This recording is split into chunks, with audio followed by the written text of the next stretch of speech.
अक्कलकोट मैंदर्गी रस्त्यावर पुलावर वरील लोखंडी कठड्याला कार धडकून झालेल्या अपघातात कारमधील 3 वर्षीय चिमुकलीचा उपचारादरम्यान मृत्यू झाला।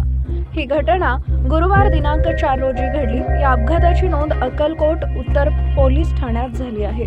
या घटनेची फिर्याद सौदागर उमेश पवार वय वर्ष 38 राहणार उत्तर सोलापूर यांनी दिली आहे। अपघातात मृत्यू झालेल्या चिमुकलीचं नाव हिंदवी सौदागर पवार वय वर्ष 3 असं आहे। फिर्यादीचा चुलत भाऊ व वाहन चालक सहदेव पवार यांच्यावर अक्कलकोट उत्तर पोलीस ठाण्यात गुन्हा दाखल झालाय। फिर्यादी सौदागर, त्यांची पत्नी अंकिता, मुलगी हिंदवी व चुलत भाऊ सहदेव चंद्रकांत पवार असं सर्वजण गावातील सुशांत शिवाजी भोसले यांच्या मालकीच्या कारमधून MH13 ES 7292 पहाटे 3च्या सुमारास गाणगापूर इथं देवदर्शनासाठी निघाले होते। गाणगापूर इथं जाताना अक्कलकोट शहरालगत गाणगापूर रोडला पहाटे असलेली वेगात 4:30च्या सुमारास त्यांची गाडी सहदेव हा चालवत असताना रस्त्याचा अंदाज न आल्यानं गाडी मैंदर्गी रोडवरील पुलावरील डाव्या बाजूस असलेल्या लोखंडी कठड्याला धडकली। या अपघातात हिंदवीच्या डोक्याला मार लागून उपचारादरम्यान तिचा मृत्यू झाला आहे।